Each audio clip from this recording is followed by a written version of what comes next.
Welcome to another production of ParkTV 16 Sports. Today we are on location at Derek Keller Field in beautiful St. Louis Park, bringing you live on YouTube non-conference varsity baseball featuring the St. Louis Park Orioles taking on the Edina Hornets. I am Robert Christensen. Glad you're with us on a beautiful 70-degree, partly sunny afternoon here at Derek Keller Field. And Edina comes in with an 8-3 record out of the Lake Conference. St. Louis Park having a very strong season at 9-5, coming in with 2 wins, one over Wayzata on Tuesday, and then right away on Wednesday they took care of Robbinsdale Cooper 13-0. And on the mound for St. Louis Park, we're in for a treat, is Gopher recruit Christopher Hokanson. Number 15, the left-hander, will be hurling. But there's the lineup for the batting lineup, I should say, for the Edina Hornets. They'll be leading off with Will Coachman at shortstop, followed by Lewis Meyer at second base, Adam Burkholt, the center fielder, Camden Morgan in right, Jack McCoy in left, Danny Geyer at third, Jackson Nevers at first base. That's a big Edina name, Nevers. And now stepping in the left-hander, number 12, Couchman, the shortstop, to lead it off against the Gophers scholarship athlete. On the mound, Christopher Hokanson, the big, tall left-hander, will get it underway here. Lefty on lefty. First pitch inside, ball 1. Don't have any stats on most of these players today, unfortunately. So the pitch on away, high, short center field. Center fielder for Park coming in. A little bit of a wind out there, 13 miles out of the west-northwest, so it did drift on the center fielder, but Brady Walsh brought it in just fine. Actually, that was Stefano Giovanelli in center, of course. He also is a starting pitcher. So one out here in the top of the first, and now the right-hander, number 2, the second baseman, Meyer, swung on the first pitch, and he gets a favorable hop off the hard infield as it gets over the third baseman's head, Andrew Vela. Despite his leaping effort, a little bit of a lucky hop there for Edina, and so they have their first base runner of the afternoon. Meyer getting a base hit, kind of a high chopper, and the third baseman couldn't quite anticipate that. He actually probably should have been backing up on that ball. Nevertheless, 1 out, 1 on here for the Hornets, and now batter number 3 is Burkholt, the catcher. He swings at that first pitch. Looks like Hokanson took something off that one. He works quickly now from the stretch. Meyer with a reasonable lead off first. There's Burkholt, the right-hander, power hitter, swung on, hit well to deep center. Back is Giovanelli with the catch. Played it perfectly. What a beautiful put out by Giovanelli. He's got both of them here in the top of the first. As we look at the Edina fielders, that'll be coming up when they take the field in the bottom of the first. Meanwhile, up to bat, the cleanup hitter, Morgan, for Edina. He's the right fielder, another right-hander. And the pickoff move by Hokanson, not in time to catch Meyer leading off first. 2 out here, top of the first. Just underway here at ParkTV 16 Sports. Glad you're with us on a gorgeous afternoon watching live baseball now. Suddenly, Hokanson concerned about Meyer there at first base. He certainly doesn't want to give up a steal and then allow a base hit to score him. Swung on, strike. Fastball right down the middle. Morgan could not catch up with that one for sure. Looking like Hokanson showing some of that NCAA Division I speed, and now there's Meyer with the steal attempt. The throw is off mark and a little bit late, so Myers successfully takes second base, and now a chance here for Morgan with 2 outs to get one across here in the top of the first to send a message to the Orioles. The count 1-1, swung on. Fastball right at the letters. You got the feeling Morgan really liked that pitch. He had the home run swing, but now he's down in the count. 1 ball, 2 strikes, 2 outs, runner on second. Pitch on away, curveball, swung on. He's gonna have to throw him out at first. And nice play by the catcher, Zach Helfman. Showed great poise coming off from behind the plate to get that ball and throw it to the first baseman to record out number 3. It actually will officially go down as a strikeout for Hokanson. So after 1/2 inning of play, there was 1 hit, 1 runner left on base, and after a 1/2 inning, our score 0-0 from Derek Keller Field. Again, glad you're with us here on ParkTV 16 Sports. And just a little comparison analysis between their records coming into the match. I didn't have a whole lot of time to see if they had any common opponents, so just glancing over here, Park in the first 3 games started out 2-1, all road games, beating Chaska, losing to Chaska, then beating Hopkins and Chanhassen. But now we'll look at the starting lineup for St. Louis Park. The leadoff hitter, the shortstop, Ben Farley, followed by Stanley Reganuti in left field, then Andrew Vila at third, then batting cleanup Stefano Giovanelli. In center, Zach Helfman, the catcher, saw him make that last put out to complete the strikeout for Hokanson. Then Sullivan, followed by Brady Walsh, Henry Odens at second base, and Jacob Faber in right.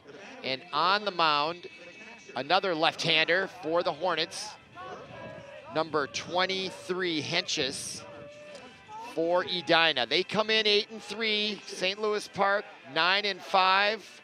Great suburban matchup here. 2 longtime suburbs, now kind of called the inner ring suburbs here, St. Louis Park, Edina, as the suburbs have grown mightily out west and everywhere else, up to Andover, Brooklyn Center.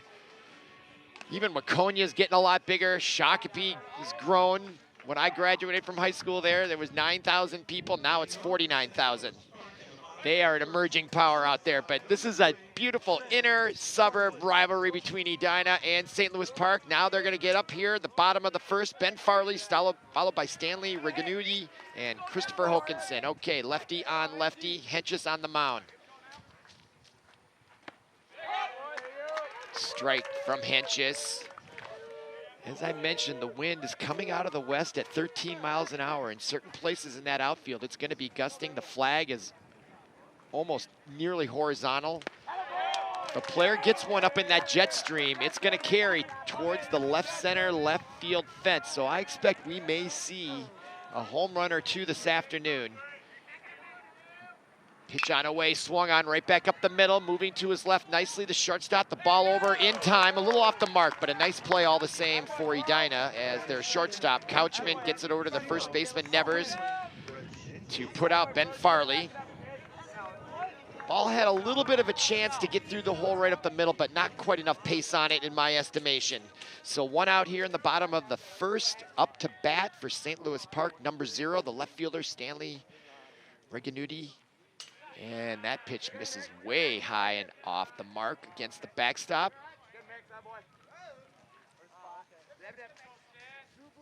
Now stepping in, Stanley Reganuti. Strike pitch. Not a lot of heat on that fastball. Looked like he was just trying to get it over, and I think the number 2 hitter, Reganuti, was taking on that pitch, so 1-1 the count with 1 out. And the curveball, I could see it with my naked eye from my vantage point. That was a beautiful, tight curveball, too. Dropped that right in there. Reganuti was good to swing. Now the count is even at 2. Pitch on away, swung on, and that's well hit to left center, but the left fielder moves to his left, backs up a few paces, and takes it in easily. So the ball looks like it is kind of dying out there. I think if you're going to take advantage of the wind, you're going to have to get it way up there. But if they do to center field, that ball could go.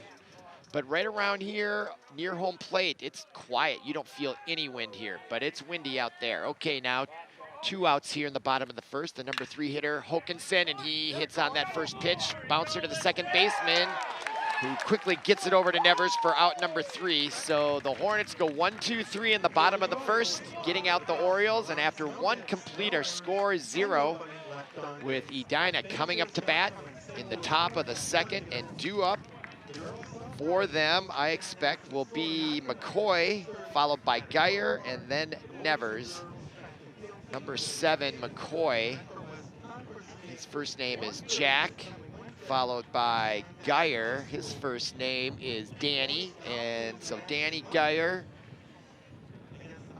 Jack Mccoy will lead off, and then Nevers. There was an Ernie Nevers from Edina. I think that was a famous baseball player from way back when, and I think there's been some other stellar Nevers names in the Edina sports history as we look at the outfield now for St. Louis Park. Zach Helfman is behind the plate. Of course, Christopher Hawkinson on the mound. Walsh at first, Henry Oden's at second. Ben Farley, very good shortstop from my memory the last time we were here. A tough loss they took. Gave it up right at the end. Stanley Reginuti and Stefano Giovanelli and Jacob Favor in the outfield as they come on to take on the Hornets in their top of the second. The leadoff hitter will be number 14, Jack Mccoy, followed by number 11, Danny Favor. No, excuse me, that is Danny Geyer and then Jackson Nevers. Looks like Hokanson is done with his warm-up tosses in a moment here. Chance to enjoy the atmosphere here. Good sound system, good tunes. Nice crowd on hand, especially in the Edina bleachers here. They've brought a strong contingent of supporters and plenty of St. Louis Park fans as well. Okay. Here is Jack Mccoy, the left fielder, batting number 5. 5, 6, and 7, and that swung on. First pitch, foul down the left field line. So strike one for Hokanson.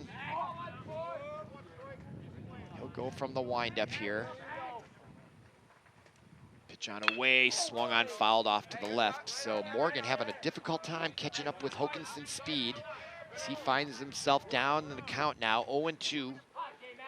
Nobody out here, top of the first.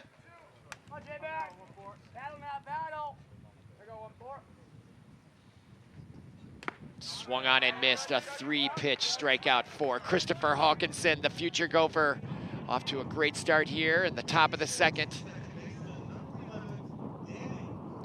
Now up, Danny Geyer, the third baseman. Right-handed hitter, number 11. Hawkinson from the windup once again. That was a curveball strike right in there. Danny got a look at that. So we'll see if he comes back. Hokanson with another curveball. That was a high fastball right at eye level. Those are tempting to swing at when they're right at eye level, but they're hard to hit. They're usually a little too high. So good pitch by Hokanson. He gets him to go after that one. Now 0-2 again here, and that swung on. He just got a piece of it to stay alive. Nice job by Mccoy to stay in the at-bat. Count still, though, 0-2. Hokanson working very deliberately. Pitch on away, and smartly Mccoy lays off that pitch. So now trying to work his way back to even it up here. 1-2 delivery from Hokanson. Curveball misses just outside. Now 2-2, so very impressive here by Jack Mccoy.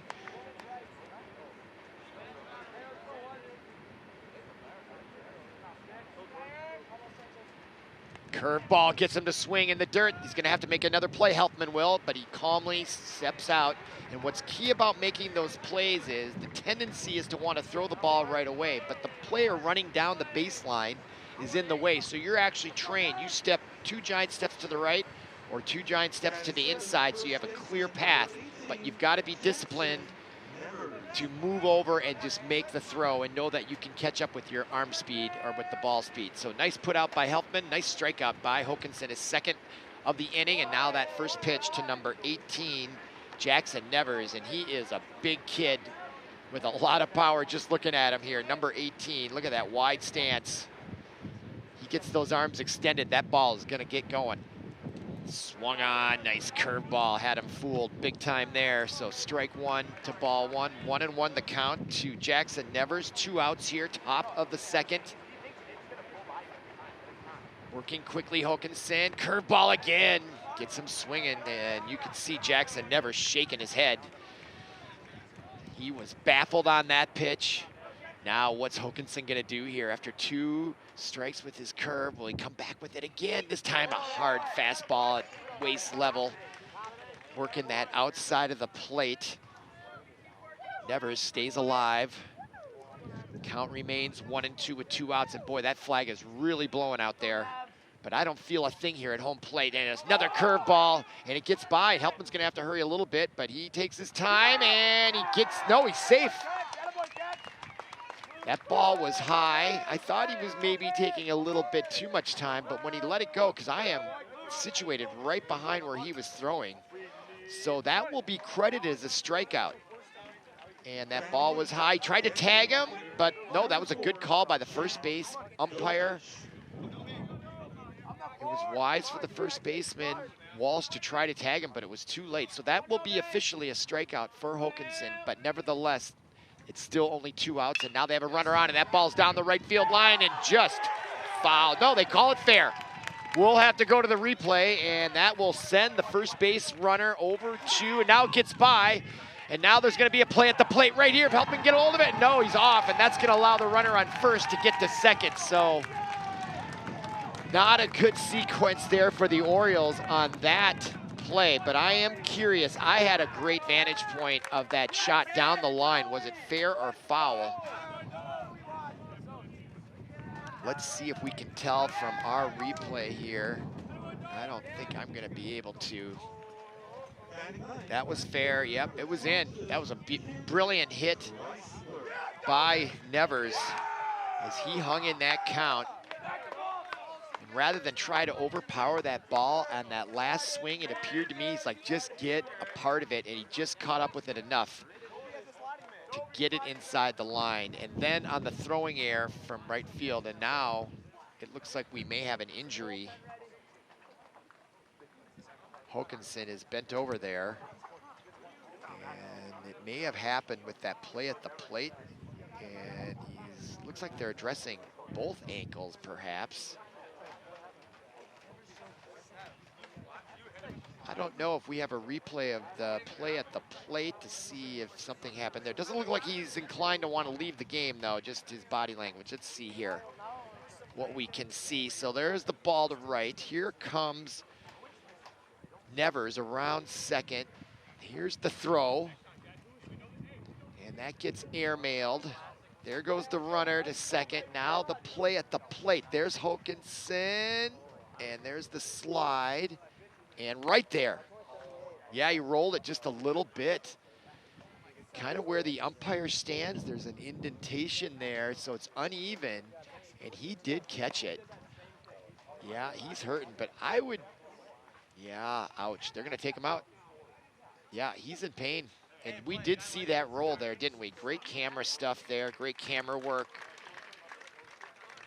And now he's gonna get a run. I think he'll come back from that, but I was gonna suggest that sometimes it's better if you just keep playing on it, because it's probably gonna swell up. They're gonna wanna get some ice on that immediately. So here's that play again. Great camera, there's the throw, and then it takes him off. And right there, oh, and you can see that's where the umpire stands, exactly. And that gets dug down, and I'm just looking out. I'm right behind at an angle towards the Edina dugout on the third base line, and I can see that indentation. That was just pure unfortunate luck there for Hokanson and the Orioles. So now there's gonna be a delay, as now they've got to get another pitcher warmed up, ready to go. And do we got a number on that guy, Paul? Let's see here. Number 8 for St. Louis Park. His name, or excuse, is Brady Walsh. So the first baseman, Walsh, will come in at relief. And we're tied here at, no, we're 1-0 Edina, because that was a throwing error. Now pitching number 8, Brady Walsh. So this time the right-hander will come in. I doubt that'll merit any adjustments from Edina. Brady Walsh now pitching 6. Zach Johnson now playing first base. And in to replace Brady Walsh will be Zach Johnson, number 6, will come in off the bench in relief at first base. So we'll be set here to go momentarily. And again, I'll get to continue my review of the schedules so far between these two teams. I'm looking for some common opponents, and I do see one here against Wayzata. St. Louis Park beat Wayzata on May 10th, 5-0, and Edina beat Wayzata 1-0 on May 4th. So they both beat Wayzata. Let's see if there's any other common opponents. Hopkins, maybe? Yes, they both have played Hopkins. Edina lost 4-5. St. Louis Park won 3-1. I don't know if that gives us any indication. And just looking to see if there's any others. Edina, their first game, they did play Hopkins twice, actually. They're in the same conference, but they were rained out or froze out on April 3rd. Then they beat Jefferson, so there's another common opponent. Edina beat them 9-6, and St. Louis Park beat them 10-7. So pretty evenly matched team here. I'd say St. Louis Park has maybe a bit of an advantage, although Edina has probably played a little bit tougher competition. Hard to know. Okay, we're back underway with the relief pitcher after Hokinson rolled his ankle on a play at the plate, reaching for a ball, and Brady Walsh comes in and delivers a strike. And that's got to be a nice pick-me-up for your spirits if you're St. Louis Park getting that first strike. And up to bat here is number 22, Chrysler, and he is a big kid. He might be the biggest kid on the field. And that pitch is in the dirt, as we do have a runner on second. So right now there are 2 outs here. The count is 1-1. On that hit to right field, Dobush advanced to second on the throw home to the plate, and that pitch is inside, and now they're gonna try to take third. Helfman too late on the throw, so errors are costing the Orioles here, and I do believe the game that we brought you was against Chaska. They lost 5-2. They were up 2-1 going into the last inning, and then I think they suffered a couple untimely errors there as well. So maybe a common theme of their Achilles heels, just tightening up their fielding and their relay throws a little bit. Pitch on away, the 2-1 delivery, swung on and missed. Good pitch by Walsh as he gets the count back to even. 2 balls, 2 strikes, 2 outs. Runner on third, 1 already across here. Pitch on away, and he gets away. That was a 3-ball, 2-strike count. So Walsh, no, yeah. It is now 3-2. I saw the runner, I go, wait a minute, but I don't always get it right. And I double looked at the scoreboard and it said 3-2, but I think the 3 went up there just as that ball was called. So yeah, I was right, 2-2. And now the umpires are conferring on the count. The Edina third base coach seems to think there was a 3-2 count. Trying to work it a little bit, but I think we were all clear. So all right, now Chrysler will go back in to the box. 3-2 count, full, 2 outs, runner on third. Walsh in relief, delivery. Curveball swung and a miss, and he's called out, now tagged out, and that retires the Hornets, but not before 3 errors were made, or at least 2 fielding errors led to that 1 run for the Hornets. I would call that an unearned run. So 1-0 our score after 1.5. And the big news here is that the Big Ten Gopher scholarship commit twists his ankle on a freak play at the plate. And when you say that, you'd think, oh, was there a collision of some kind, which is what I was wondering and looking for at the replay. But again, when the umpire stands there, and every umpire there's been probably thousands of games, it gets a little soft in there, and there's some little undulation, I guess, in the terrain, and his ankle just couldn't have hit it any more perfectly, and his weight was on it, and that throw was also errant, which pulled him off. So some throwing errors have led to some trauma here for St. Louis Park, for sure. Their number 1 star pitcher gets hurt, and they cost themselves a run. So if I was St. Louis Park's coach, I would be working on that tomorrow afternoon or Monday after school. Just work on relays, and just you got to get those fundamentals down. It's costing them a game maybe here if they don't get it on the bats going, but let's see if they can here. It's just their second time up here in the bottom of the second, and that will bring up hitters number 4, 5, and 6. Leading off in the bottom of the second is Andrew Vela, number 23, the third baseman, the left-handed hitter, to face number 23, the pitcher for Edina St. He's had a long delay. We'll see if that has any impact on his effectiveness here in the bottom of the second. The left-hander delivers, swung on, check swing, slow roll to third base. It's a slow infield, but the third baseman running in makes a beautiful play. Geyer, nice smooth pickup and getting it over to first base for a nice infield play. And that's one thing I do know about this infield. That grass is lush, it's thick, it's slow as molasses out there, where it can actually, you can get an infield hit because the infielder has to come in from so far away because that ball just comes to a grinding halt as that first pitch to number 5, the center fielder, Stefano Giovanelli, is 0-1, or 1 ball, no strikes. 1 out here, bottom of the second. And that pitch is low, ball 2, so Henches, the pitcher, being careful with Giovanelli. He's got a good bat, heck of an athlete here for St. Louis Park. He's patrolling center field today. And that pitch on a way, strike right at the letters. So 2 balls, 1 strike, the count.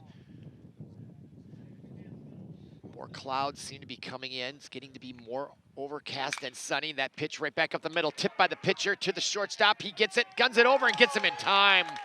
What a nice fielding play by the shortstop, number 12, Couchman. 2 great fielding plays, and that really, I think it's not emphasized enough in baseball and softball how important defense is. Errors really do cost you. All right, now 2 outs here in the bottom of the second, and stepping in is Zach Helfman, the catcher, big guy here. He'd like nothing better than to get a hold of one and tie it up here with 2 outs, nobody on. Pitch low. 1 ball, 1 strike, the count.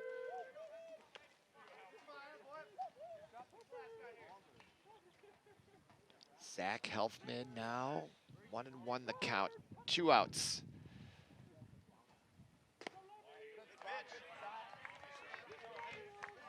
That was a close pitch, just missing, low. 2 balls, 1 strike now to the right-hander.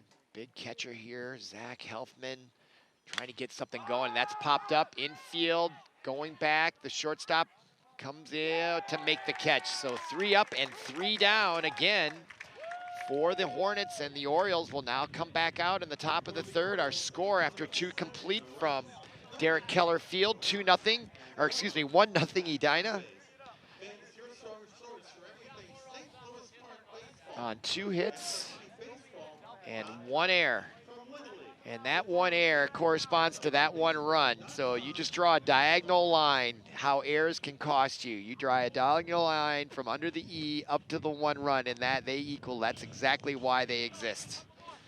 One does come before the other. Errors come before runs. But they got AC/DC going here on a breezy mid-May here in St. Louis Park. 70 degrees out. Becoming a little more overcast, but overall very pleasant. Seasonal, I guess, would be the word. Feels like a spring day. A little warm maybe for usually May, but we'll take it. It was just 2 weeks ago we were freezing in the 30s for a high. Now we're 40 degrees higher, but that's the nature of spring. Gets a little topsy-turvy as we merge into summer here, coming up shortly in June, hopefully. Okay. Oh, guess who's back out on the mound, Paul? Hokinson's back. So, you know, I didn't know you could do that in baseball. You can in fact, I'm pretty certain you can't do it, but that rule may have changed from when I played high school baseball. Yeah, but maybe there's an exception for an injury like this. I don't know. I'll have to get a rule book one day and read it. On a cold December night, maybe. So if I can confer with someone that might know about that rule, I'd like to get an explanation. But good news for St. Louis Park. Hokinson's back out there. He just needed to get a little treatment. You know, I think sometimes, you know, you walk it off, so to speak, can maybe put some tape on it. And the best thing you can do for an injury like that is to just keep moving. The worst thing you can do is just isolate it and just put your foot up. I think it's good to walk it and just get that joint, keep going as much as your pain tolerance will allow. All right, pitch on away, curveball is a strike, Hokanson. Yeah, but he is a little ginger out there. That's how it feels like when I watch him, just a little ginger. So we'll see how long he'll last. But good for him, showing good grit and character, coming back out there as he throws another strike. So 0-2 the count to the leadoff hitter, Couchman. Swung on, beautiful hit right to Giovanelli, who came in, and he got burned on that. It's gonna go all the way to the fence, and he's coming around second. Will he go to 3? No, he'll pull up with an easy stand-up double, and Giovanelli is disgusted with himself out there in center field as he took the bait, but that pitch was hit square on the nose. Giovanelli comes in and realized very quickly, you know, it was at such an angle trajectory where it's hard to judge. That's one of those ones where you almost just got to freeze a little extra longer. You can get a better beat on it if it's high and you can run after it, but that was right at him, so I can see where he would be a little bit confused. So now a runner on second, courtesy of the leadoff double by Couchman, and now up to bat, number 2, Meyer, as he fouls out with a great play by the reserve first baseman, Zach Johnson, getting that put out. Let's look at this brilliant play. And boy, do the Orioles need that. Getting that first out when they gave up that leadoff double over there against the wall. And you can see the wind. That's where it's gonna have an impact, as it's coming right out of the west there at 15 miles an hour. And now that's swung on, and a bouncer to third baseman, Velo. He gets it over to the first baseman, and now they're gonna try to get him at second, and just in time was the base runner. Whew. That would have been a huge pick-me-up for the Orioles. But the put out, nicely done by the third baseman, Andrew Vila, and then the quick fire. Boy, they weren't shy there, and boy, that was awful close there at second. What a nice arm Zach Johnson showed at first. So now 2 outs here in the top of the third, and stepping in is the number 4 hitter. That's number 7, Morgan. And that's a pop-up in the infield. Coming in, the second baseman, or no, that is Zach Johnson, the reserve first baseman, getting his second put out of the inning. And the Hornets threaten on a leadoff double, but do not score. So great half inning as Hokanson comes back in after being injured for about a third of an inning. Gets them out here in the top of the third. So after 2.5 from Derek Keller Field, our score on ParkTV 16 Sports, 1-0, Hornets over the Orioles. They've got 3 hits. St. Louis Park looking for their first one of the afternoon, as so far their pitcher, Mr. Henches for Edina, has had his way so far. He'll come back out on the mound. Left-hander doing his warm-ups.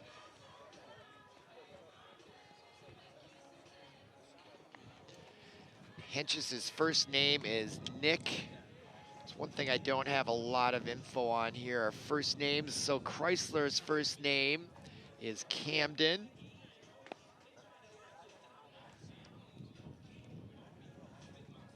We got a little Eminem now here for the halftime in-between innings music. They don't do walk-up music, though. I wonder why they don't do that. That's what the pros like to do. They have a nice sound system here.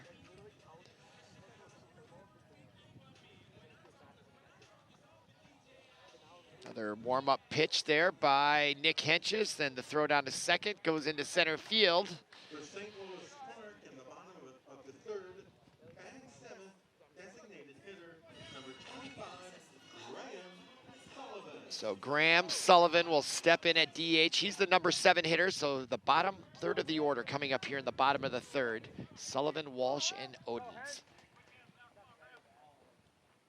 Pitch on away, strike call for Nick Henches. Brady Walsh, he'll be followed by the second baseman, Henry Odens, and then the right fielder, Jacob Favors. That ball is low for a ball. 1 ball, 1 strike, nobody out here. St. Louis Park looking for their first hit.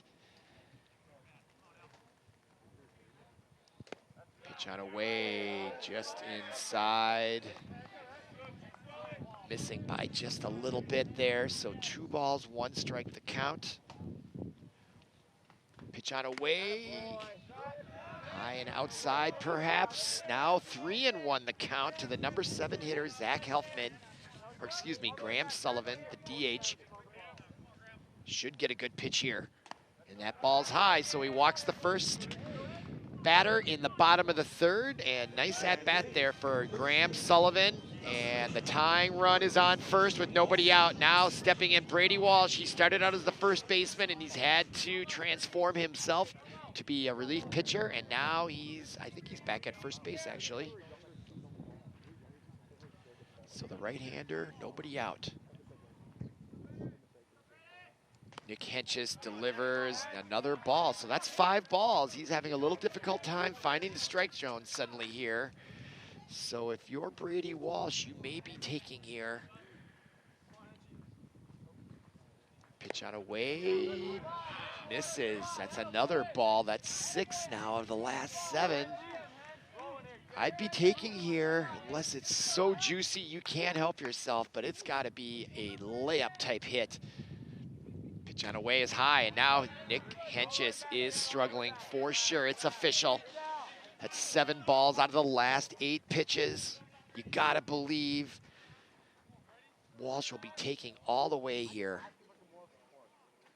Pitch on away inside, and that's 2 straight walks, 2 runners on, nobody out. That's 9 balls in a row by the pitcher, Nick Henches.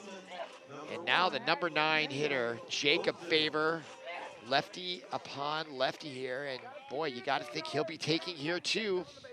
He'd be not very reasonable to be swinging away here, because clearly Nick Henches has lost his confidence, finding they're going to look for a bunt, and he leans on it. I don't understand that strategy at all. Quite respectfully, I would be taking it now. They gave the pitcher a strike that gives him confidence for no reason. You're down 1 here. You got your number 9 hitter. If he can get a walk, then you got the top of the order if nobody out. And there's a bunt, and it's beautifully done. He gets it down, and it rolls back, and they get it to first, and he misses it, and that's going to be a throwing error in the right field, and that's going to send the runner home, and there's going to be a play at the plate. The ball's there. He's out. And he's hurt.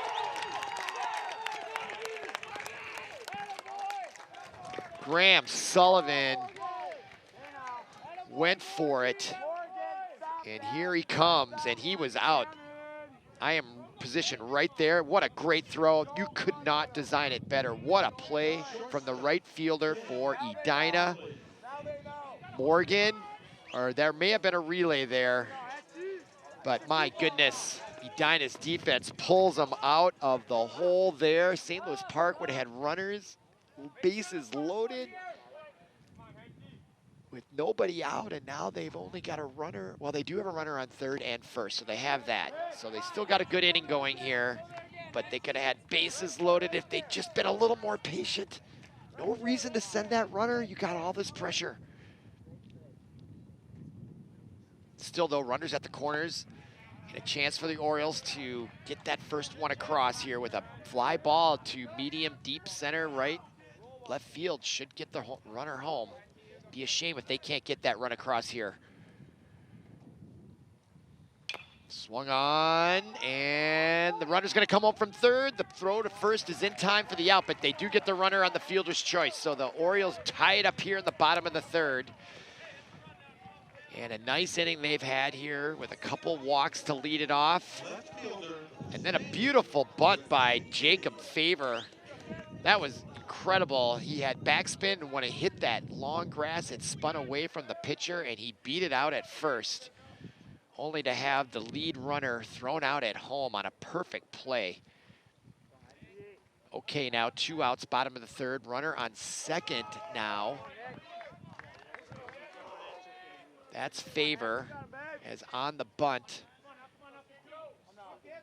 He took 2nd when the throw came home, when the run scored to tie it up. And now they're gonna try to get him at 2nd, and he's safe. Oh, the whole visiting crowd wanted that one. And so did Couchman, number 12.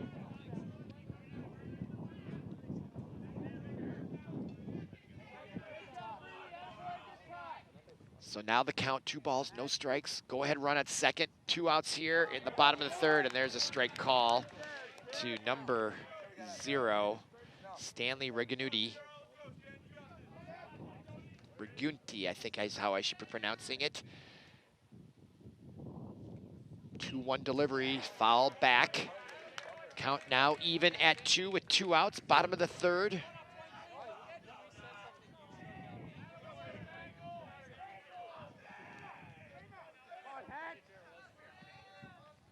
The 2-2 delivery from Nick Henches, who's gotten roughed up here a little bit. Some of it his own making. That pitch is fouled back. Looks like Regunti has his good eye on that ball. He's just missing it. Henches, though, seems to have found that strike zone after not being able to locate it at the top of this inning at the beginning of the bottom of the third. Okay, pitch on away, high. So now full count here, 2 outs, 3-2. Open bases at first and third. The 3-2 delivery with the go-ahead run on second.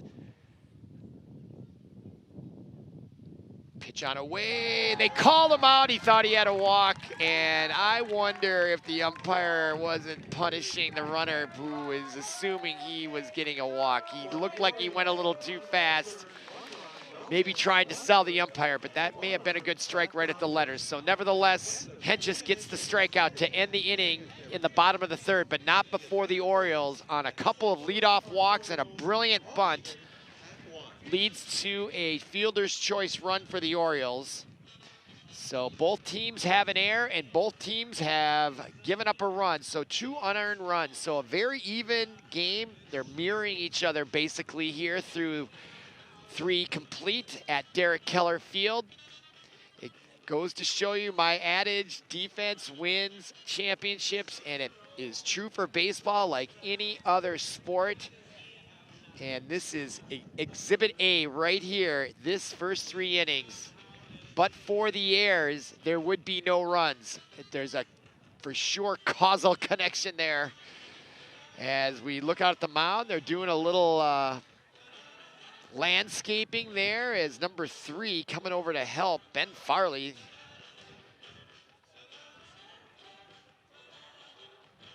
Helping out.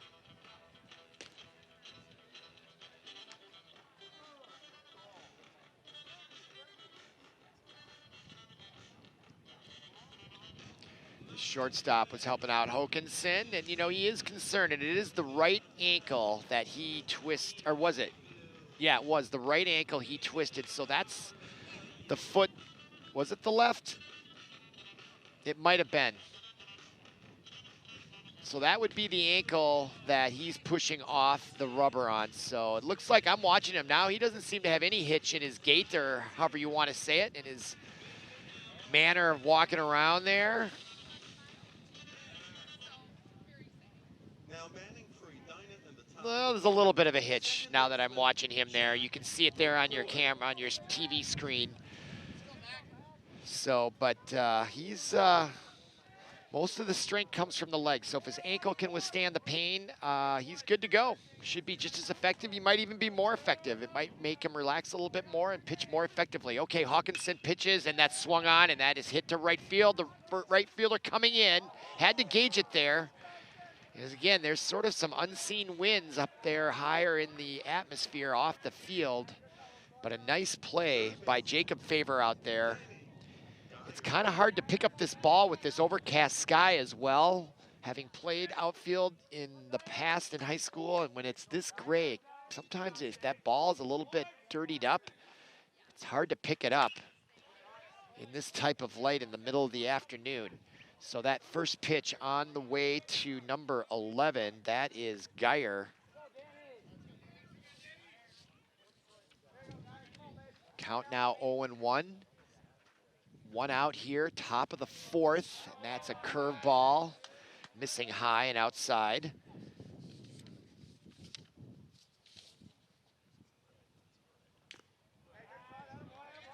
Swung on, just got a tip of it, but that's gonna be strike 2. So 1 ball, 2 strikes to number 11, Ben Geyer.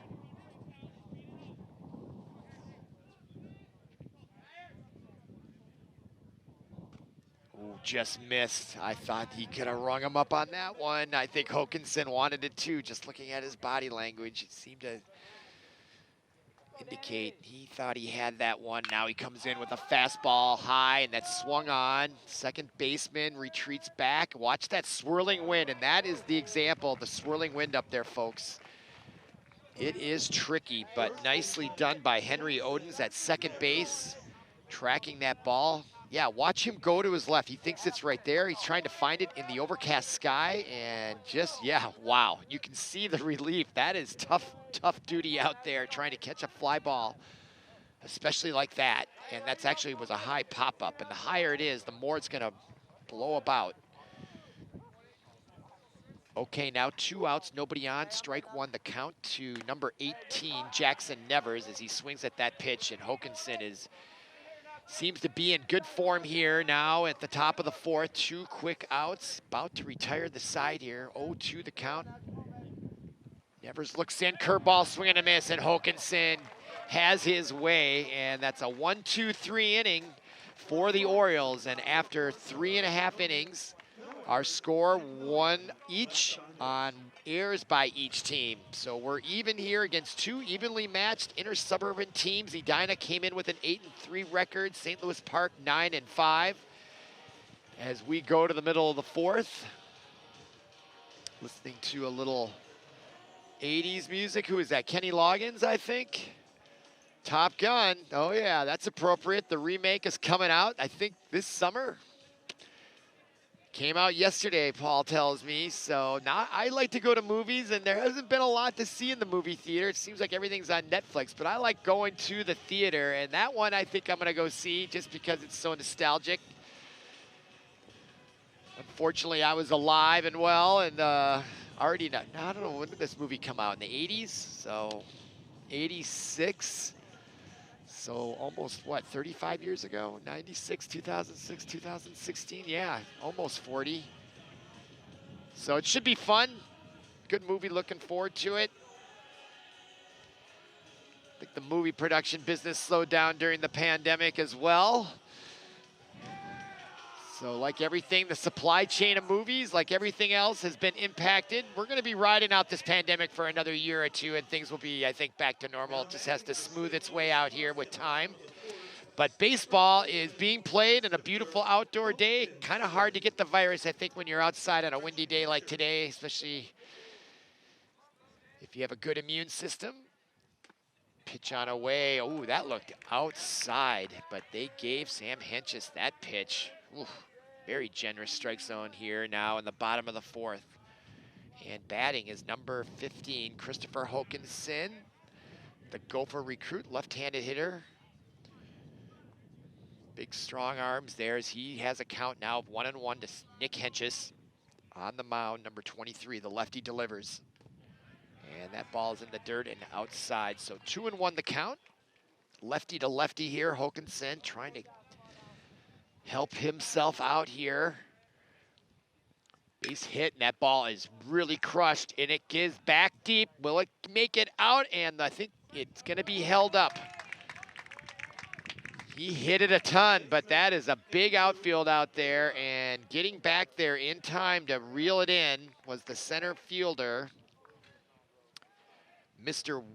Camden Chrysler.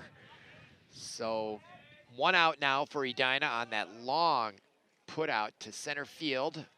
And that brings up the number 4 hitter, the third baseman, Andrew Vila. Looks at strike 1 from Hentges with 1 out, nobody on here, bottom of the fourth. And that curveball way out in front was Vila. So now quickly it's 0-2. So Hentges, after having a hard time locating the strike zone in the last time out, last inning, off to a much improved start here in the bottom of the fourth. We're tied at 1, and this is a great baseball game. Glad you're with us here on ParkTV 16 Sports. Just idyllic surroundings. Ball in the dirt for a ball. So 2 balls, 2 strikes, 1 out here. Sun comes out now from behind the clouds, at least briefly. Feels good on the skin, I can tell you that. Now pitch high. Outside, count full now to Vila. He was down 0-2, and he's worked his way back to a 3-2 count. Can he get the payoff pitch here? And just missing, and the catcher displaying his frustration behind the plate. Was disagreeing with that call, just missed, he wanted it, but it looked a little bit low, so a walk now. That's the third one now in the last 2 innings by Hentges, so that is still a distinct possibility to work those counts on him, but great job by Vila coming from an 0-2 count to get the walk. And now the first pitch on the way to Stefano Giovanelli. Excellent center fielder for the Orioles. Strike one the count with the go-ahead run on first. Helfman on deck, and that pitch in the dirt once again, and that has now been a pattern here for Hentges as he's thrown quite a few in the dirt there. His catcher comes out, delivers the ball back to him, so 1-1 the count to the very dangerous number 5 hitter, Giovanelli. Pitch on away, and that, I couldn't tell if Hentges took something off that pitch, but it was effective, whatever it was, as he had Giovanelli guessing like a game show fool on that one. Pitch on away, and that is a great pitch by Hentges. I think he pulled the string on it ever so slightly. Giovanelli was aggressive at the plate with 2 strikes, as he should be. Couldn't quite catch it, so a nice pitching performance there on that out to the very dangerous Giovanelli. Now he's gonna face another dangerous batter, and Zach Helfman, the catcher, number 16 and the number 6 hitter. Still runner on first now, but 2 outs here from Derek Keller Field, and that's inside. Good eye by Helfman. 1-0 the count. 2 outs here, bottom of the 4th from the stretch. Delivery swung on, fouled out of play, off and to the right. 1-1 now the count. Wind seems to be dying down a little bit. I just keep looking at the American flag flying beautifully out there in left center field. Pitch on away, and that's swung on. Also deep to center. That could be more trouble this time as it's in the gap, and it is gone. A home run by Zach. No, it was in the park. I'm sorry. Against the wall. It hit the top of the fence. Just barely going out, and that is a stand-up triple for Zach Helfman with 2 outs and a runner on first, and they're going to award him the home run. It is a home run. That is big time, folks. Zach Helfman takes Hentges deep, and now the coach for Edina is out to complain with the outfield umpire. Now the home plate umpire is going to come out, but there is Zach Helfman, and watch this swing here. He got a hold of that. Look at those wrists, holding those things tight, made good contact. And that ball is on the, it hit the pipe behind. Yeah, there's some piping there, and it popped back out. And, you know, quick thinking by the outfielder to pretend, let's see here, that it was off the fence. I thought it was gone. Let's see here. Oh yeah, it hit right there, Paul, on that left side of that horizontal bar with 2 vertical bars. I don't know what it's there for. It's right next to our center field camera you can see out there that brings us those great angles. So that is for sure a home run. I knew there would be one. I parked out that way, and it's windy when you're walking over there. And you can see how that ball did drift from right to left, exactly what I thought. And if somebody got one up in that jet stream, it was gonna go out, and that's what happened right there. Zach Helfman taking advantage of the...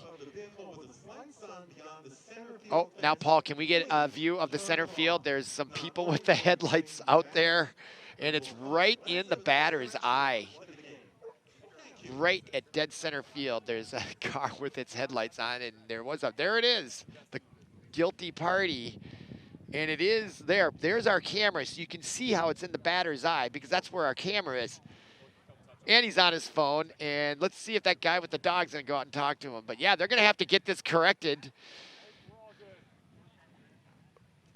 Yeah, I wonder if it's not on purpose. You know, that's it's dirty pool, of course, if it's intentional, but not a bad idea. Hey, John, why don't you go park out there? Yeah. Hey.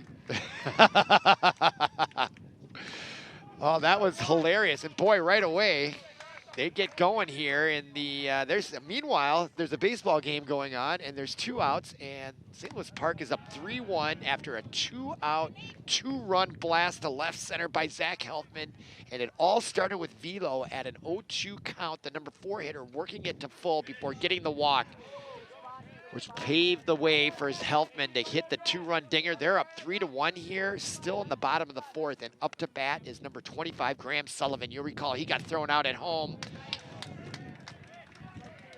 on a beautiful play from the right fielder, Morgan, a couple of innings ago, and now the count is full for him, 3-2, and that's a high, hard fastball by Hentges, and he is not happy with himself after giving up that home run. And that was displayed by his body language as he comes off the mound. And he's being consoled by his teammates. And now they're going to have to come up and hit in the top of the 5th to get it back. But after 4 complete, the Orioles on a 2-run smash by Zach Helfman, the big catcher, puts the Orioles in the lead. And, you know, that was their first hit of the afternoon. So not only does Hentges give up the lead on that 2-run dinger, he gave up his no-hit bid as well. So a double whammy for Hentges. He's gonna have to get himself psychologically right, settle down and come back out here and pitch in just a little while here. But meanwhile, Hokanson makes his way out to the mound, still playing through that injury. And it is just beautiful here in St. Louis Park. This is one of my most favorite parts of this big city here, especially the neighborhoods. When you drive off Minnetonka Boulevard and come down Dakota, you're seeing young families in these beautifully maintained houses and yards mowing, little children walking around, and then you come into this beautiful oasis of several ball fields, at least 3, and you've got junior league playing, you got adult softball, and here we've got big time Minnesota sanctioned high school baseball with a Division I scholarship athlete on the mound. What more could be better than this? And it's now the trees are starting to green up after all the rain we had this week, combined with the heat. I think we're really going to get a real spring here at some point, and maybe even a summer after a really long winter. Okay, now stepping into bat, number 4, the number 8 hitter, the DH, Zach Dobush, to lead it off. So it'll be batters 8, 9, and top of the order for the Hornets as they find themselves now down on the road, taking their 8-3 record, going against 9-5 St. Louis Park. Hokanson now with 1 ball, no strikes, and that curveball he puts right in there, strike 1. So 1-1 the count. Hokanson works very quickly, which is always an asset to the fielders. And they said he went around on that, so 1 ball, 2 strikes now the count to Dobush. So Jack Dobush, number 4, with a 1-2 count, nobody out, top of the 5th already here, and that ball is airmailed to the backstop. So now the count is even to the leadoff hitter in the top of the 5th for the Hornets. From the windup, Hokanson misses outside. So much like Vila did in the bottom half of the Orioles' 4th, Dobush has now worked his way back to a 3-2 count to lead off the top of the 5th, and that ball misses low. So Hokanson now finding a little location issues here as he gives up a leadoff walk. So that has got to be a little energizing for the Hornet players. So we'll see if they can capitalize on that leadoff walk. And now, coming late from the bench, For Edina, batting for Chrysler, number 21, Leighton Schmidt. so Leighton Schmidt will be coming in the 9 position in place of Chrysler, who's the center fielder. So Chrysler, you recall, was the player in center field that wasn't able to catch up with that ball out there in center. I didn't notice if he somehow got hurt. I don't know if he crashed into the wall. We were so concentrated on whether the ball made it over, I didn't even look to see if maybe he got a little in. Okay, so Paul just in my ear here said he did run into the fence because he messed up our outfield camera out there. How dare he? These invaders from Edina coming in, wrecking our shots here. We don't like that at all here at ParkTV 16 Sports. So, but that's probably what the explanation is. He got a little shaken up running into it, so that explains why Schmidt is in the game. So meanwhile, I've been prattling along here. It's 0-2 the count with one on here, nobody out, top of the fifth. The number 9 hitter in relief for Chrysler swung on, and that is fouled sharply to the left side off the protective netting. So the count remains 0-2. Sun's still out here. It's just glorious. Nowhere else I'd rather be than doing this right here on such a gorgeous afternoon. And that curveball drops in high for a ball. So now 2-2 the count, or 1-2 the count. To Schmidt. Now the quick pick off. Hokanson trying to catch the runner leaning when he least expected. And one thing, when you're a left-handed pitcher, you have a huge advantage in your move to first over a right-hander thrower, as he throws the high, hard one, and he gets Schmidt chasing it out of the strike zone. So a strikeout to get out number 1. And so now they are just one ground ball, double play ball away from getting out of the fifth. And they're not really in any type of jam here, as there's just a runner on first, and they do have a 2-run cushion. Last time they were in a close contest like this, we were here bringing it to you on ParkTV 16 Sports, and they let it get away from them in the 7th. Yeah, that was late in the game, maybe the 6th, actually. So that was a nice curveball for a strike by Hokanson. It is a pleasure to watch this young man pitch. You can see he has those professional way about him out there on the field. And there's a bunt, and it's beautifully done. Here comes Hokanson off the mound. The scoop is safe. I think Hokanson needed to get a little bit more on that, and he may have been slow off the mound, but here is the play. Look at the angle of our TV camera, and he was safe. Look at the ball. You can see the rotation. Great job by our camera crew at ParkTV 16. Love that. Just gorgeous. And now runners at first and second with one out here, and a chance for number 2, Meyer, for Edina. Lewis Meyer looks at ball 1. So now Hokanson finds himself in a jam here, and this is important for Edina. I always like to say this, I equate it with tennis. If you break the other player's serve, you want to break right back next time up, and that's kind of what happened here. The Orioles broke their serve by getting 2 runs on a 2-out, 2-run homer. And now this is, now Edina is sort of on or now they got to break right back with the Orioles now serving up the ball. And they've got a good chance now with a runner on second and first with 1 out here, and that curveball misses inside. So now 3 balls, no strikes. And you got to believe that Lewis Meyer, the second baseman and the number 2 hitter in the lineup, is going to be taking on this pitch. Pitch on away, strike call. That was obvious. And now it's 3-1 count with 1 out here. I look for Meyer to be very choosy here on this one as well. I think he'd like to get a walk to load him up here with 1 out. My guess is he will not be swinging. And there's the pickoff move. Not in time. There's a very precise way they've got to do that. It's easy sometimes to get called for a balk on those moves.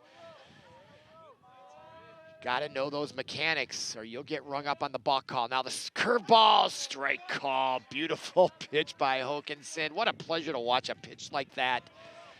Now full count here. Runners on first and second. The tying run is on first. The go-ahead run at the plate. Hokanson steps off the rubber, checks the runner on second. Looks in for the sign. There's Meyer pensively waiting for the pitch. Checks the runner. Now the delivery. Curveball again, and he gets him looking. That is a big-time Division I curveball there as Meyer shakes his head, totally baffled by the pitch. Now 2 outs on that key strikeout by Christopher Hokanson. And now with 2 outs and 2 runners on, in to try to salvage this inning is the number 3 hitter, number 9, the catcher, Burkholt, Adam Burkholt.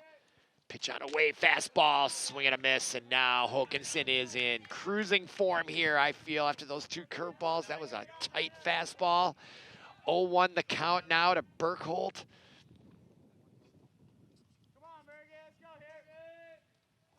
Checks the runner. Double steal on, and the throw to third is not going to be on time. So a double steal by Edina, well executed. And now the table is set here for Edina to tie it up with a base hit. That was a brilliant strategic move, I felt, by the Edina coaching staff. They may have caught Helfman asleep. Maybe just a little. I wasn't expecting it. Now the pitch on away, swung on and fouled back, and now Hokanson, boy, he brought the heat there. I wonder how much a speed gun costs. Might go online and check it out. It'd be fun to have one. They weren't too expensive. I wonder how accurate they'd be, though. You probably got to spend some money, but it'd be fun to see how fast that pitch is. All right, now the 1-2 delivery with 2 outs and 2 runners in scoring position. Swung on and fouled back by Adam Burkholt, so he's hanging tough, the number 3 hitter. This is a key part of this game here now. Huge, huge, huge moment in the top of the 5th. Hokanson put to the test right here. Pitch on away, curveball in the dirt. Nice save by Helfman, or that would have ended up in a run and an advancement to third. Now 2-2 the count with 2 outs, 2 on, top of the 5th, lefty to a righty. Pitch on away, swung on out, Burkholt hanging tough. And there is a mental game going on here. This is a great battle at the plate between pitcher and hitter. This is just the best stuff in baseball, situations like this. From the stretch now, Hokanson, curveball swung on and missed, and he strikes him out. And they strand 2 in the top of the 5th, and boy, that is huge, huge, huge pitching by Hokanson to get himself out of the jam. And they put up a 0 on the top of the 5th, and that is going to take the wind out of Edina's sails, as now Hentges is going to come back out after delivering a 2-run dinger with 2 outs and blowing up his no-hitter. We're going to see what kind of attitude he brings out on the mound. Is he going to be sulking, or is he going to use it as motivation? He's out there, though, warming up as we get a chance to look at the fans here, enjoying a beautiful spring day. Kind of spring attire on. It's not so hot where you got to be in short sleeves. That's pretty smart weather, you know, a little bit light jackets. That's exactly the kind of day it is. If you're in the wind, you might even feel a little chill, as it is just right about 70. Heck, we were almost 90 degrees just the other day. I was up in Duluth in the middle of the week, and it was, Duluth is a very cold city down there in that harbor. It's oftentimes 20 degrees colder than when you get up by Cloquet coming out of that harbor, and it was glorious up there on Wednesday. I was lucky enough to be up there for the afternoon, and it was a gorgeous day, and it is a gorgeous day here as now Hentges has completed his warm-up pitches, and now a chance for the Orioles to add to their lead, try to secure this victory against Edina 8-3. Park 9-5. They're in different conferences, of course. St. Louis Park in the Metro West, Edina in the Lake Conference, of course. And now the first pitch on away to number 8, Brady Walsh. So it's 8-9 and top of the order for the Orioles in their half of the 5th inning. They play 7 here in high school baseball. And that first pitch from Hentges is a ball. So 2 innings ago, he struggled by leading off with a couple of walks. Let's see if he has control issues here, and now he does. So he's starting to look a little more ragged to me, and after that 2-run home run, this is where the mental toughness aspect comes into it. You got to shake it off, forget about it, get your confidence back. And that pitch misses inside, and that ball wasn't even close. In fact, the catcher looked a little frustrated with it based on my interpretation of his body language. And it's now 3-0 delivery to Brady Walsh, and there's a strike. He was taking all the way, of course. So now 3-1 pitch on the way. Working quickly, Hentges, and that ball's hit sharply to the shortstop. Picks it up, 2 hops, and the high throw is not in time and off the mark. And so, I don't know, that would have to be an error. I don't know, Paul, I guess so. Let's see here. That should have been a routine play. He didn't have to go far to his right at all, maybe a step. Little hitch there, and he airmailed that ball. I'd say that's an error on the shortstop. High throw. So a leadoff base runner for the Orioles. That's why putting the ball into play, making the team make those defensive plays is so crucial to winning games as well.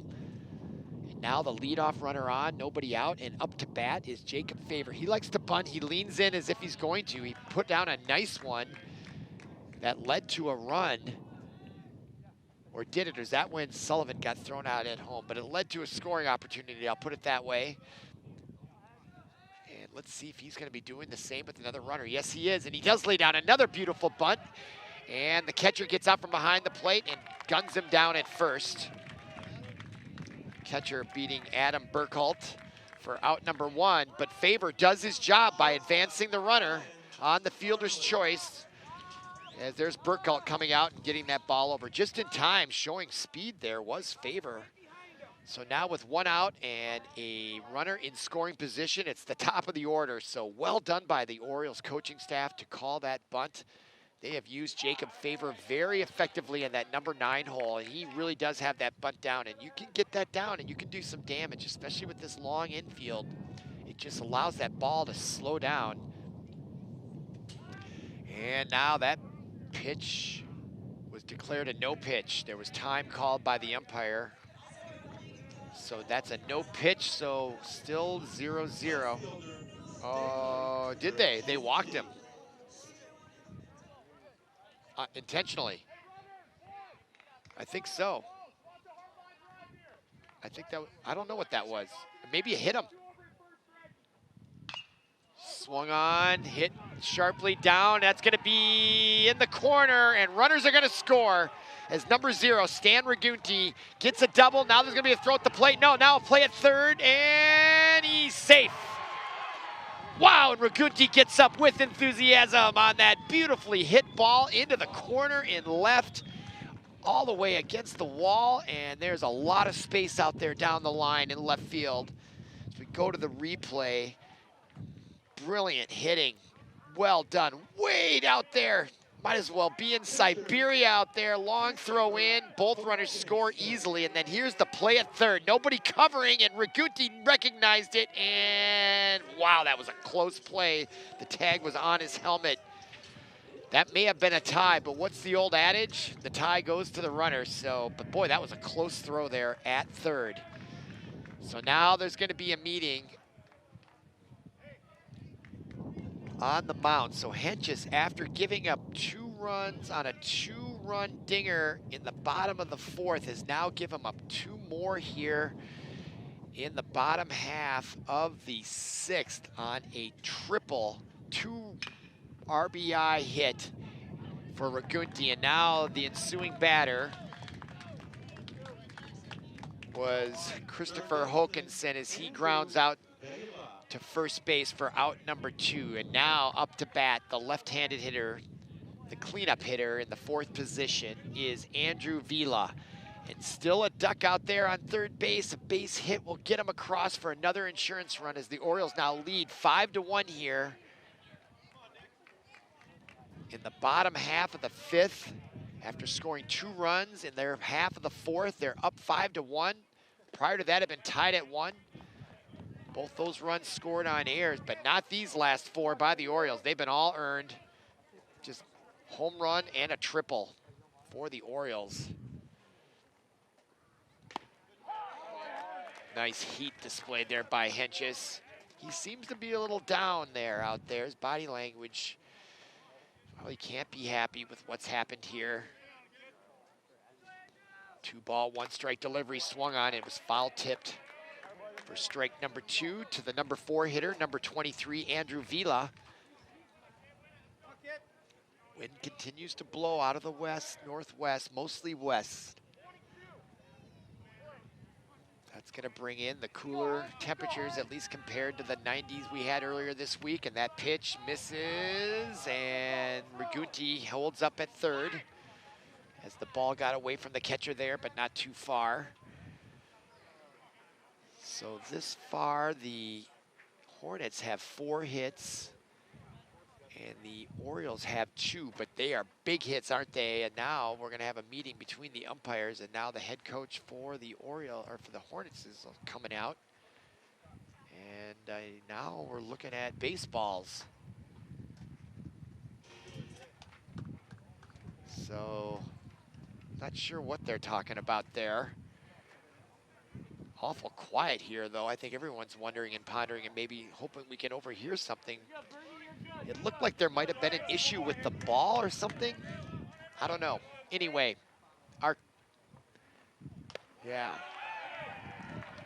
yeah, he does keep track of stuff. So maybe that was an issue with the count. I don't know. Anyway, Vila gets the walk now. And now we're going to have another committee meeting. And it's not going to be via Zoom. It's going to be in person, and it's going to be on the mound, and that's going to be all for Hentges. Boy, he got off to a great start. He had a no-hitter going, and then he gave up the 2-run home run to Zach Helfman, and then came back out in the bottom of the 6th and gave up a 2-run triple. And those are the 2 hits which have led to the 4 runs of the 5 that the Orioles have. And now into pitch for Edina will be number 4, Jack Dobush. So Dobush has already been in the game. He started as the DH in the number 8 position. So he'll now assume pitching duties. I don't think that they can change where he bats in the order, although that will be an interesting question to see.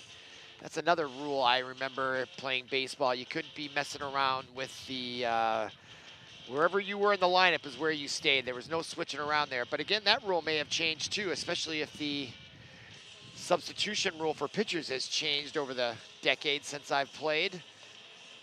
So I don't have any stats on their relief pitcher, but Dobush I know was the DH, and I think he got on when he had. So the question is, will he hit there, and will Hentges? Well, Hentges was never hitting. So I wonder that he'll just be now the pitcher. There won't be any additions to the actual lineup unless they just substitute someone just for the heck of it, because they were going to anyway. But it looks like, is that Hentges at third? No, that's not. So Hentges leaves the game, and coming in is Jack Dobush to face number 5, the powerful Stefano Giovanelli with 2 outs and a runner on third and first. This inning is not over, and he delivers that first pitch, gets it across, does Dobush. So Giovanelli with a chance to add to his stat total with an RBI right out there, base hit, and another important insurance run, mostly for the Orioles, and that pitch is high. So 1 ball, 1 strike to Giovanelli. 2 runs already across here in the bottom of the 6th, or no, the bottom of the 5th only. Still plenty of baseball left here from Derek Keller Field on ParkTV 16 Sports. And now the 1-1 delivery swung on and hit, and it eludes the diving third baseman, and that's going to be another insurance run for the Orioles on the sharply hit ball by Giovanelli. Gets in the hole between third and short, and he scores. Rigunti, who comes off, and he gets a big hug from his teammates after that huge triple moments ago. And here is the replays. Giovanelli is all over this pitch, right down the strike zone. Bang, good looking swing all over it for the RBI base hit. That's their 5th of the game, or their 3rd of the game, and it led to another run. So our score 6-1, and Zach Helfman, who got the home run last time up to get the Orioles on the board, swings at that pitch, and that's down along the baseline, and that's gonna score more runs. Selfman could have a double. In comes Vilo, Giovanelli to third, and a stand-up double for Zach Helfman after the 2-run dinger adds another 2 runs, and we're at 7-1 here at Derek Keller Field, and they are smelling blood here on Saturday afternoon. He was all over that pitch as well. And now we're gonna have a pinch runner as number 9 comes in for Helfman. courtesy runner. Henry Odens will be the courtesy runner for Helfman. And so now we're at 7-1. Sullivan. 4 runs across here in the bottom of the 5th. Runners at second and third, a chance to get 2 more here for Graham Sullivan, the DH and the number 7 hitter in the Orioles lineup. Should he reach, Brady Walsh on deck. And it is feeding time for these Orioles. It's like oranges pounded in a tree. They are loving it, and there's a big swing and a miss. Nice pitch there by the relief pitcher, Jack Dobush.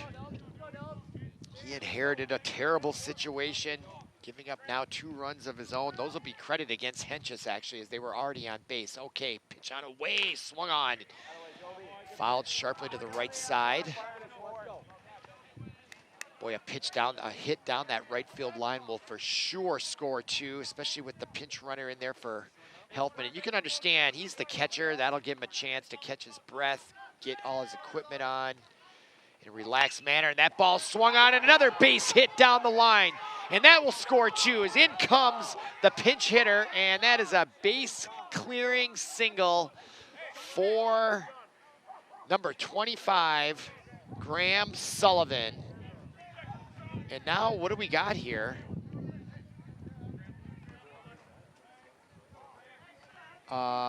They are recalling that play. I don't understand what's going on here. And now another in-person conference committee meeting on the mound. I'm not sure what happened. Maybe it would have been foul, I guess. I can't really see myself because of the fencing. I just assumed it was fair based on my angle, but that has to be the call there. Now the umpire is going to come out and break up the non-Zoom conference meeting. Yeah, they're going to break it up. The conspiracy has been found out, and they're not going to have any more planning like that now. Okay, let's see what's going on here. Bottom of the 5th, 4 runs across. Runners at second and third, 2 outs. Count 1 ball, 2 strikes. And Graham Sullivan at the plate. Strike call as he gets looking. He asked the umpire where was that pitch, but I think it was a good pitch. So nice job by that man right there, Jack Dobush, coming in a very tough situation. But the Orioles get 4 runs on 3 hits here in the bottom of the 6th, and they have a commanding lead here at 7-1. And let's see who's going to come out and take the mound for the Orioles. And they are taking their time coming off the bench here. Umpire's like, come on, guys, let's go. Let's hustle it up. They were a little slow coming out there. I don't know if they were having their own meeting, see if there's some substitutions out there. But looks like we are going to have nope, it is Hokinson coming out. Good, we get to keep watching the Gopher commit pitch. It's been great to watch him, and he comes out to warm up. And that ankle looks like it's going to be just okay. He did twist it at a play at the plate, leaping for an errant throw on a play at the plate. And when he landed in one of the divots behind the plate where the umpire stands, and he just caught it at the right angle with all his weight and rolled his ankle. He came out momentarily. Brady Walsh came in as a relief pitcher to finish out that inning. And then lo and behold, when they came out to play defense in the next inning, he was fine, and he's gone all the way so far. And he's been pitching very, very well here. He got himself out of a jam as Edina started to get to him a little bit last inning. They got runners on second and third. And then he struck out for out number 3 to get out of the jam. And so we'll see if he comes back out and struggles again here in the 6th, or if he gets back true to form and gets a 1-2-3 inning, as we just looked at the St. Louis Park's upcoming schedule. Okay, now stepping in to bat. It'll be batters 4, 5, and 6, and it couldn't happen at a better time for the Hornets, the heart of the order, and they need to get some hits and base runners, and quickly, as they're running out of outs here. They got 6 to go to make up 6 runs in the top of the 6th. So 6, 6, 6. They need 6 runs in the 6th with hitters 4, 5, and 6. And that ball is hit well to right field, and Giovanelli drifts over and easily brings that in as he trotted over there, no problem. Calls off Odin, makes out number 1. So good job by Håkansson and the Orioles getting that first out, always the key one in an inning. Now stepping into bat, number 14, Jack Mccoy. Lots of Jacks on this team. Popular name in any generation, isn't it? Swung on and missed the high curveball. Wasn't even close on that one, so 0-1 the count for Håkansson with 1 out. Another curveball misses, and this time Jack Mccoy lays off that one. So now the count 1-1 with 1 out. And that ball is airmailed to the backstop. 2 balls, 1 strike now. Blue skies are out now. It was blue skies when we started, then it was overcast, and I thought it was gonna remain that way, but now it's mostly sunny. Just gorgeous. Pitch on away inside, misses. So now the count is 3-1.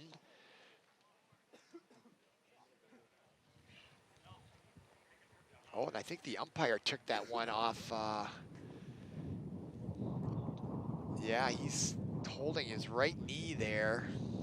I didn't notice that, but he's right in front of me. And he looks like he may have hit his foot. Ouch, that hurts. And now the Edina coach is coming out to check on him, make sure he's okay. He's catching his breath. It does, you know, boy, that if it hit your foot, that's lots of nerve endings down there. Oh, painful. Sure, it's not the first time. He looks like a very experienced umpire. I think he's done an excellent job here today, as has the outfield. And yeah, he's hurt. You'll have to find some medication, either prescribed or maybe a beer will help with that. Okay, now 3-1, the count, 1 out. Curveball, strike, yep. And the hitter, number 14, Jack Mccoy, nodding his head in agreement. So now 3-2 the count. Håkansson works quickly. Curveball, strike call. As he fools Mccoy on that, he looked baffled. And that is a nasty curveball that Christopher Håkansson has in his arsenal of weapons. So now with 2 outs and nobody on, Håkansson shutting the door here on the Hornets in their half of the 6th. And that first pitch swung on. It was a fastball to Ben Geyer, the third baseman. Fouls all the way back here. And I just noticed that umpire, he's still feeling the effects of that pitch on his foot.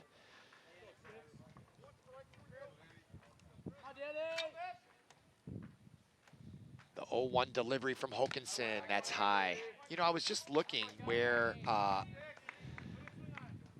Håkansson turned his ankle. It's really where the catcher is, and that's why there's such a divot there. You can see there's a divot, and the catcher actually has it so dug in that he kind of uses it as leverage he can push off. So there is quite a significant divot there. It's lucky Håkansson didn't hurt his ankle worse, actually, when I look at how deep that is from my vantage point, as Håkansson strikes out for the out number 3. And Håkansson is limping on that left ankle. You can see him there. He's about to reach the baseline. He is favoring it just a little bit. And he gets a nice hug there from their team's #1 fan, I think, there. Gives him the big hug. Look at that. That is sweet as heck, isn't it? And now, is this Kenny Loggins? Does he sing center field? Is Fogarty? God, Nod is up on it. Yeah, of course, Fogarty. And what an appropriate song on a beautiful day like today. I think the temperature might be going up a little bit more. Nice breeze. Good day to go sit in your backyard or on a deck somewhere.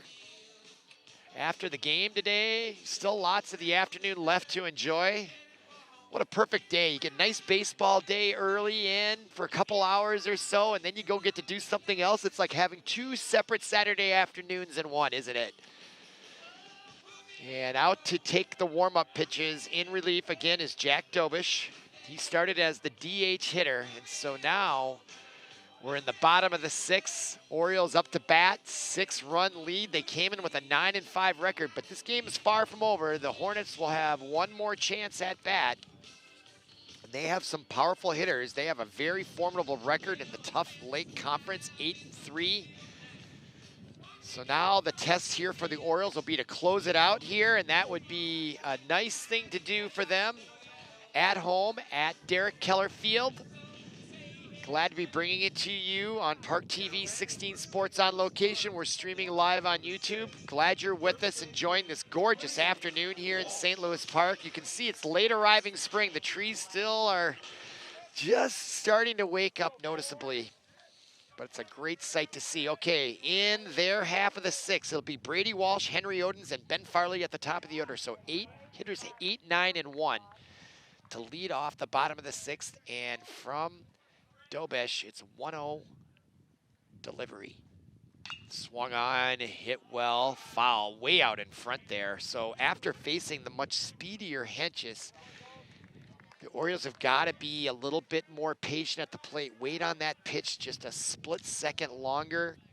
They've been all over these, everything being pulled sharply down the third base line now with a slower pitcher. And there's a pitch, misses outside. Looked like Dobush tried to take something off that pitch. So now the count is 2-1 with nobody out. Bottom of the sixth, Brady Walsh. The first baseman swings and misses, and that was a home run swinging fence, Reggie Jackson style. I was listening to a sports commentator talking about Reggie Jackson. Those that used to watch him, when he would swing, he did nothing back. He would swing himself into the ground when he ever swung and missed. It was, you knew he was trying. And nice pitch there by Dobush. Gets a strikeout in relief, so a good start for Dobush and the Hornets. Certainly they don't want to give up any more bleeding here in the bottom of the sixth. They've already got their work cut out for them in the top of the seventh with a 6-run deficit as Dobush gets that one across. And boy, now there's a gust of wind here down around the home plate area. So it is swirling. And now the 0-1 delivery from Dobush, swung on to the second baseman. He moves to his right, picks it up cleanly, gets it over to first base for out number 2. Nicely done by the second baseman, Lewis Meyer, at second base to record out number 2 here in the bottom of the sixth. So now after getting 2 runs in the fourth, 4 in the fifth, there are now 2 outs in the bottom of the sixth. And up to bat, the leadoff hitter, the great shortstop Ben Farley. Lefty versus righty, pitch on away, swung on, low pitch. Chasing it out of the strike zone was Ben Farley for strike 1 with 2 outs here. Dobush working fairly quickly from the stretch, curveball, swung on, and just foul. Farley didn't even attempt to run. If he had, he might have hit the ball, which would have made him out. So he was smart just to remain patient, and the catcher trying to catch up with it. A lot of torque on that ball with the spin. Spun it right out of play just in time. But 2 strikes now to Farley with 2 outs here, bottom of the sixth. Pitch on away, and that's going to be down for a base hit. Nope, it doesn't. The left fielder moved over there. That ball hung up. It was hit sharply, but not sharply enough. Hung up there in the air, and that allowed the left fielder, Jack Mccoy, to move to his left and make that catch for out number 3. So 3 up and 3 down in the bottom of the sixth for the Orioles. But we go to the seventh with the Orioles up 7-1, and they're 3 outs from closing this out, and Christopher Hokanson coming out to finish it off. The Gopher recruit with the bum ankle will try to bring his closer mentality. We'll see if that changes his pitching strategy at all, if he's just gonna come in and try to blow away the opposition. But the Hornets are down to their last 3 outs here. And what a great outing for the Orioles so far. And let's look at their schedule now. This is a fun team to watch. They've got some ability for sure. And there's still quite a few games left in the regular season. So today they're playing Edina. And actually there's just a handful of games now. They got Chanhassen coming up at home here on Monday. Waconia at home on Tuesday. And then Wednesday, they're gonna play 3 in a row right here at Dakota Park. It'll be 4 in a row, all at 6 o'clock right here at Dakota Park next Monday, Tuesday, and Wednesday. The Twins are going to be on the road, so you might as well come down here and check out your Orioles. It's a really fun time. Great music, just a great setting, the woods all around. You can drive your bike down here. There's bike trails all over the place. great thing to do after work. Get on your bike and come down to Derek Keller Field and watch some Oriole baseball. They're really good to watch, and it's a great brand of baseball. Okay, now here comes Hokanson to close it out in the 7th. He'll face number 18, Nevers, followed by Dobush. And then, I don't know, I think Schmidt might be in there in place of Chrysler. We'll see. And there's a curveball from Hokanson for the strike. 1-1 the count now.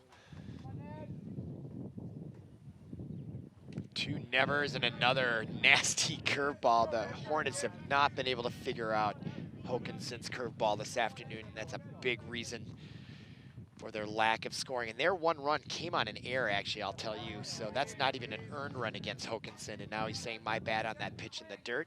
Evens the count at 2-2. Awful quiet here on the Edina sideline after those 6-run bursts in the middle of this game in the 4th and 5th inning, and that ball hit sharply to the right side. And quickly over there, running it himself, unassisted, is Brady Walsh for out number 1 here in the top of the 7th. And that'll bring up the number 8 hitter. He was the DH, he's now the relief pitcher, Jack Dobush. Nobody on, and they're down to their last 2 outs, down by 6. Curveball strike. Hokanson is in cruise control here for sure. 0-1 pitch, another curveball. So he's starting to rely heavily on that curveball here late in the game. And you can hardly blame him because I can see that thing drops at least 6-8 inches. And now that fastball to Dobush couldn't quite catch up with it. As Hokanson can overpower you as well. Okay, the 1-ball, 2-strike count. Strike 3 on another curveball by Hokanson, and now they're down to their final out. Hokanson has struck out 2 here in the top of the 7th, and now their last hopes, number 22. Camden Chrysler is going to be the hitter, and he's a big guy out there, so Hokanson will be tested, and that first pitch misses low and outside for ball number 1.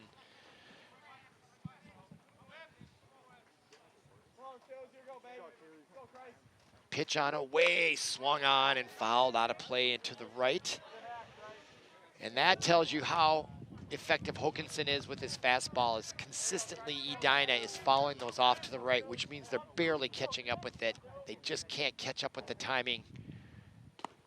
Another hard fastball, this one high and slightly outside for ball number 2. So 2-1 the count, 2 outs, nobody on. Curveball strike. He has got such command of that curveball right now. 2 balls, 2 strikes, 2 outs. This could be the last pitch. And it is! He gets him on a fastball to end the game. So Hokanson basically goes the distance, giving up no earned runs to get the win. Henches for the Hornets will take the loss. And now their records go to 10-5 for the Orioles, 8-4 for Edina. So for Paul Broden, our producer, and everyone connected with ParkTV 16 Sports, my name is Robert Christensen. Thank you for listening. Thank you for watching, and we'll see you again.